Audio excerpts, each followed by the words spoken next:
What's up guys, today I'm going to teach you guys how to play chess. Now I'm going to first teach what the pieces are. There are 8 pawns on each team. These pawns are these little pieces. The elephants over here are of 2. The bishops are of 2 as well. They're right here. The knight also has 2. Then we have the king and queen, which only come in 1. Now we're going to learn the main goal of chess. The main goal of chess is to protect your king. If the king dies, then the game is over. White always goes first in chess. What do the pieces do? That might be your next question. Now I'm going to tell you what the pieces do. The first point we're going to say is about the pawn. A pawn can only move 1 step ahead. The pawn can move 2 steps when it is its first move. For example, if this one pawn goes 2 steps, it could not longer go for another 2 steps. It could only go 2 steps only once at the beginning. The pawn kills slanted. For example, our pawn is here. We're the white team. Our pawn is here. This black pawn can can kill us because it is in a slanted position. And any pawn can kill if it's like this pawn. If our pawn is here, this pawn or this pawn can kill us because it's in a slant position. If our pawn is here and their pawn is here, and this pawn can kill us. But let's say the black pawn is here. We can kill it, but because it's in a slant way. But let's say the black pawn is here and my white pawn is here. Can the black pawn kill the white pawn? Most of you who are new to chess would say yes. But no, because remember that the black and white pawns cannot go backwards, only ahead. When the pawn reaches the end of the board, we can get one of our pieces back because the pawn can only move ahead. When it reaches the end of the board, we can no longer use that pawn. So we can get one of our pieces back. For example, let's say that one of our pieces, like the knight, has killed our queen, because if they killed the king, the game would be over, So if the knight killed the queen and their pawn reaches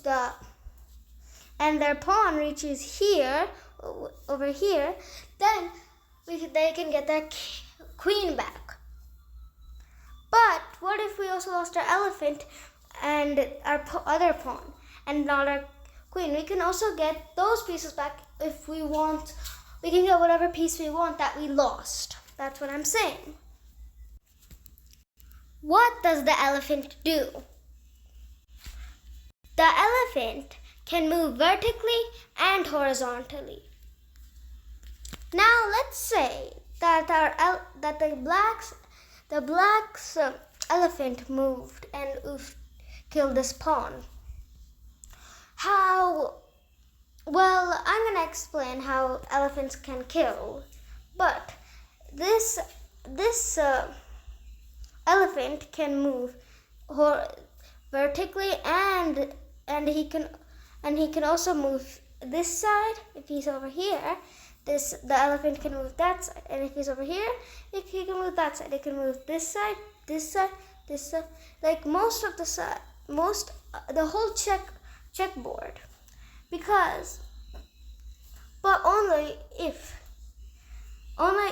the elephant is in that line. For example, this elephant is in this line, so he can move this side. But if he's on this line, he can move this side.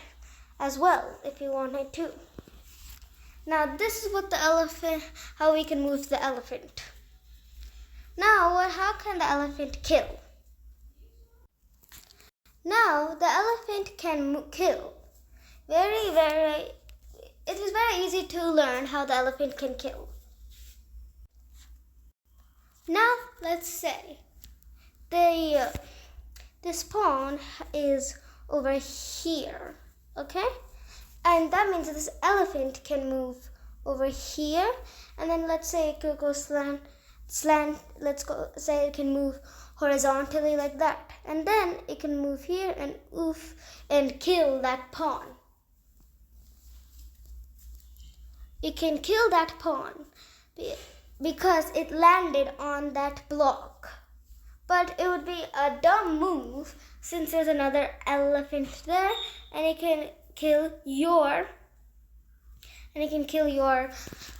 elephant, and you would lose an elephant just for a pawn. What does the bishop do? The bishop can move slanting. Since, for example, let's say that this pawn is not there because it might be somewhere else, let's say. Okay? So then this bishop can move slanting like this, and then like that, and get one of our pawns. But that most beginners try to do that move. But we should not do that move since our queen is right over here and can kill your bishop instantly. So this is what the bishop do. It can move slanting. For example, this pawn is not there, so this bishop can move like that. But that's also a dumb move since there is a pawn there and it moves slant and it kills slanting. So it can kill your bishop. So I give this tip to not move your bishop in the beginning of the game since it might get it killed. Like the elephant, whichever block the bishop lands on, it can kill it. Now let's say that this pawn is not there and it goes, and then the bishop goes there. But then the pawn can kill you. And let's say that this one is not there then we can move like that. Then we can move slanting like this and slanting like that and kill this pawn. But we have to watch for the consequences. That is what chess is about. Then the queen can kill us. What is the use of that just for a pawn again? So don't make that move.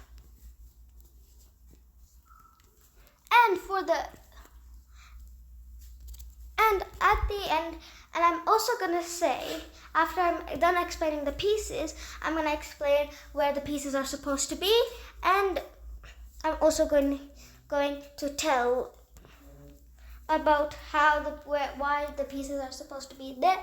And yes, so let me first explain all the pieces. What does the knight do? The knight can move in an L by 3 blocks. So let's say that this knight, okay? And another thing about knights, that knights can jump over pieces.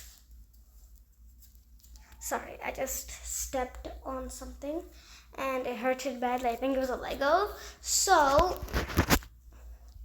let's say that this knight, okay? This knight goes like this, okay? In an L shape. And it's 3 blocks. 1, 2, 3. So those are 3 blocks, and the knight can jump over pawns and others. But how can the knight kill? Like the bishop. For suppose, let's say that your knight is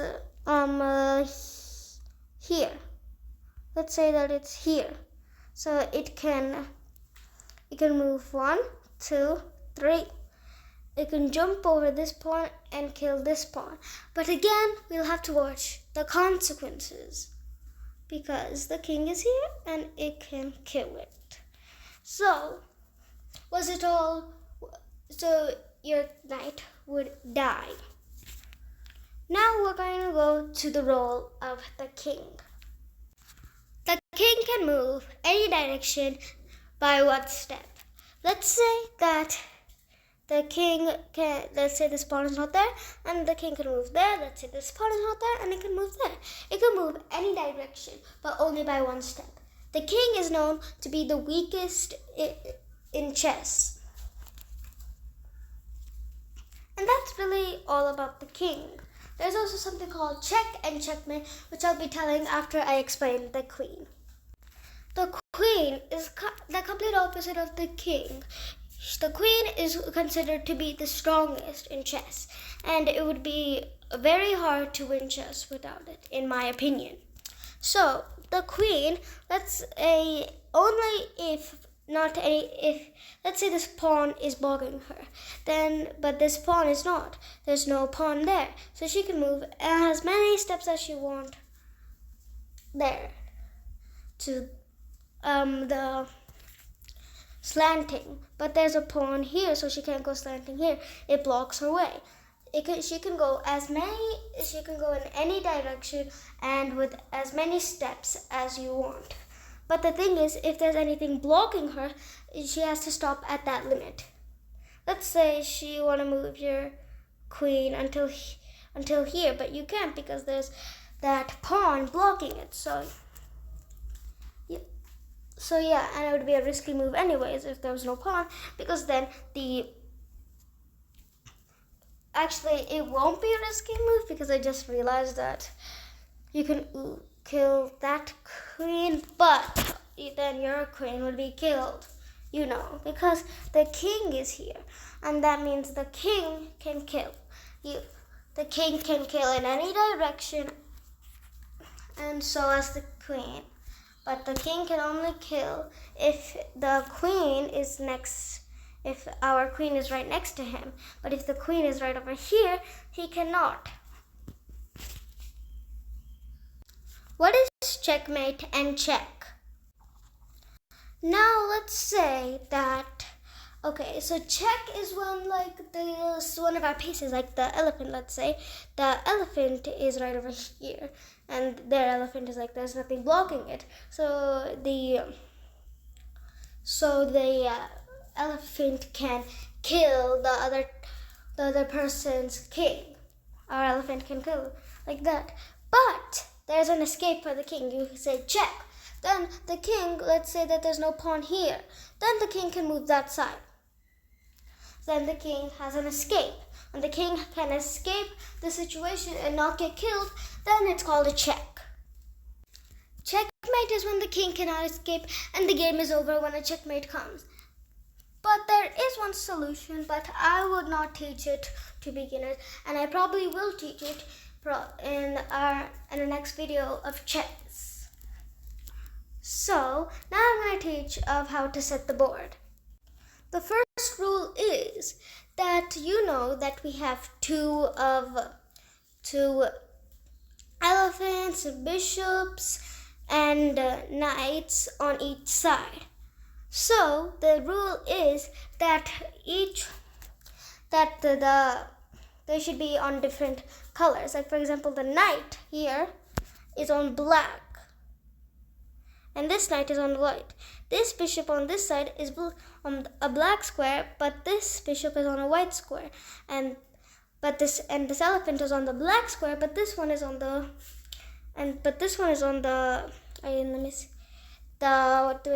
the white side. So they have to be on different colors, even on this side, like that. And the kings have to be in opposite directions. What? The king is supposed to be in opposite direction. I don't know why this chessboard is wrong. The king is supposed to be in the opposite color of the team, and this one is supposed to be here, and these two are supposed to be the king is supposed, let me just explain it simpler. Sorry, I'm getting hella confused for some reason. So the king is supposed to be on the color that it's not supposed to be. For example, like for black, the black team, the black king on the black side is supposed to be on the white checker. But in the white side, the white king has to be on the black checker piece. So yeah. And the queen is supposed to be on the, like for example, the queen has to be on the color of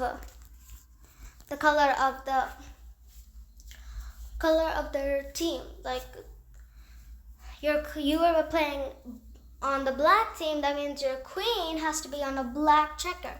But if you're playing on the white team, your queen has to be on a white checker.